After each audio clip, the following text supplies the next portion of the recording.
Ok, la semaine dernière on s'était laissé du coup avec la première partie de l'histoire de Terry Lovelace. Je vous mets quelques extraits, si vous n'avez pas encore vu la première partie, je vous laisse aller la voir sur la chaîne YouTube. L'histoire commence donc avec Terry Lovelace, ancien procureur général adjoint du Vermont.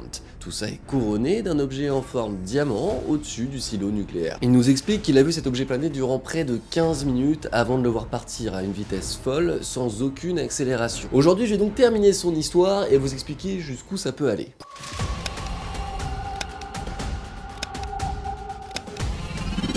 2 ans après cette première observation OVNI, ils vont décider d'aller camper entre amis. Le fait est qu'ils vont essayer de sortir des sentiers battus pour pouvoir simplement faire des photos animalières. C'était le but principal de Terry.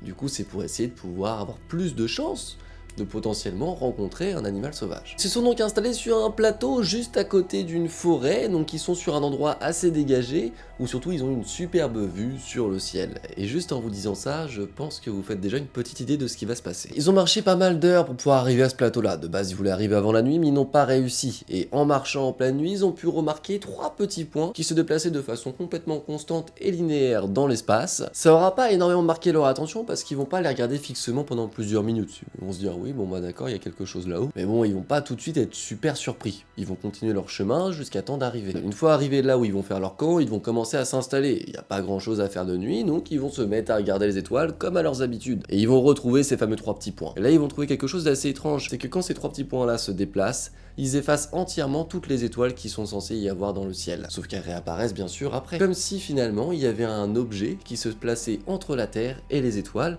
et donc qui venait cacher les étoiles de derrière. Donc un objet solide. Mais cet objet-là, en le voyant, d'après Terry en tout cas, il n'aurait aucune anxiété et il se mettrait tout doucement à devenir somnolent. Il n'est que minuit, normalement ils ne sont pas fatigués à cette heure-là, mais cette fois ils vont décider d'aller dormir dans la tente. Il est 3 h du matin et Terry se fait réveiller par une succession de lumières qui changent. D'abord orange, puis blanche, puis jaune, etc., etc. Il se retourne et là il voit que la plaine est éclairée exactement comme un stade de foot pourrait l'être en pleine nuit. Enfin, sur un soir de match bien sûr. Terry va donc concentrer son regard sur le plateau. C'est là qu'il va trouver, d'après ses mots, un ovni grand comme un immeuble de 5 étages de bureaux. Ce fameux ovni serait de forme rectangulaire et serait à environ 30 pieds du sol. Il effectuerait d'ailleurs même un petit bourdonnement. Et là, Terry va poser son regard un petit peu plus bas, sur les arbres. Et là, il va voir une douzaine de silhouettes d'enfants en train de se déplacer pour aller jusqu'au centre, sous l'ovni, et les voir du coup se faire happer. Mais son collègue étant avec lui, il lui dit non, tu devrais pas dire que c'est des enfants, tu devrais te souvenir de l'enfer qu'ils viennent de nous faire vivre. Ces fameuses silhouettes d'enfants, vous l'aurez compris, ce seraient des aliens qui les auraient emmenés, enlevés, installés sur une table d'examen médical et du coup fait tout un tas d'examens mais de manière non délicate car ils décrivent avoir réellement souffert. Et à ce moment précis, Terry ajoute une précision, c'est que quand son collègue lui dit ça, il se souvient de quelque chose d'assez important, c'est qu'il se souvient être allongé et avoir une sorte de voix en tête qui résonne et qui passe en boucle, qui est donc ne criez pas, nous vous voulons aucun mal et nous vous ramènerons chez vous. Juste après avoir eu ces souvenirs, c'est ce que je vous disais tout à l'heure, il va voir une sorte de pluie de lumière sortir de l'ovni et ses silhouettes se faire happer à l'intérieur. Un petit peu comme dans tout bon film de science-fiction finalement. Là, l'objet prendrait de l'altitude, commencerait à avoir un mouvement de rotation avant de partir loin dans le ciel grâce à son mouvement de rotation et à une vitesse. Et une fois de retour, ils vont en parler au médecin de la base qui lui va constater certaines choses, notamment des coups de soleil sur tout le corps, mais même sous la plante des pieds. Faut quand même le faire. Sauf que 2 militaires vivant pour la 2e fois une observation d'un ovni et potentiellement cette fois un contact alien, eh bien ça interroge. Ils vont donc recevoir la visite de plusieurs hommes en noir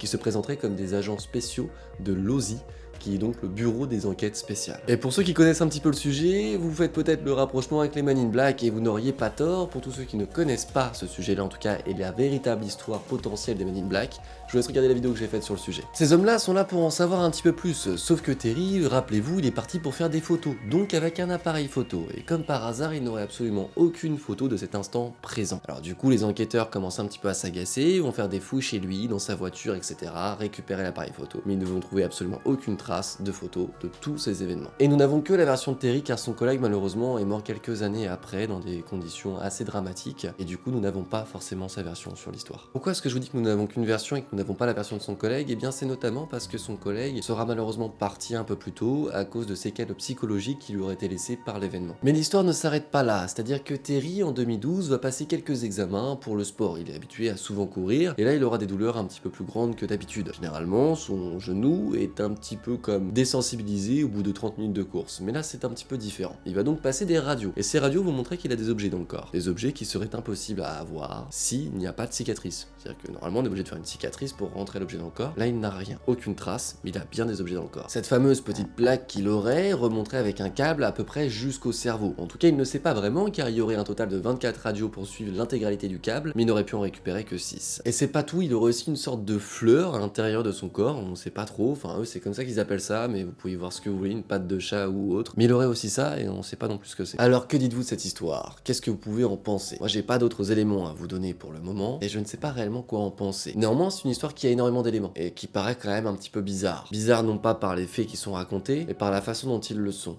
Je vais pas vous faire mon pitch habituel, ils ont peut-être vu autre chose, etc. Vous le savez très bien que c'est certainement le cas. Vous savez très bien qu'ils ont certainement pas vu ce qu'ils ont décrit. Vous savez très bien qu'ils ont certainement vu quelque chose qu'ils n'ont pas compris, qu'ils l'ont décrit comme quelque chose qui pouvait ressembler à quelque chose qu'ils connaissent. Ces fameux objets dans le corps, là pour le coup j'ai pas d'explication. Je sais pas le décrire, de façon rationnelle en tout cas. L'ovni dans la forêt, les silhouettes, etc. Tout ça, on sait pas d'où ça vient. Potentiellement, ils ont fait une soupe de champignons juste avant dans la forêt, ils nous l'ont pas expliqué, et puis bah c'était les mauvais champignons. On ne sait pas, on peut pas l'expliquer rationnellement tant qu'on n'a pas été avec eux. Peut-être que c'est complètement fantastique, et peut-être pas. Mais ces objets dans le corps, en tout cas, eux médicalement aujourd'hui, on ne sait pas comment les placer ici, sans avoir une seule cicatrice quelque part. Après, je vous laisse imaginer vos théories et mettre vos idées en place, n'hésitez pas à me les expliquer en commentaire, et sur ce, je vous dis à très bientôt pour une nouvelle vidéo, ciao tout le monde, bye.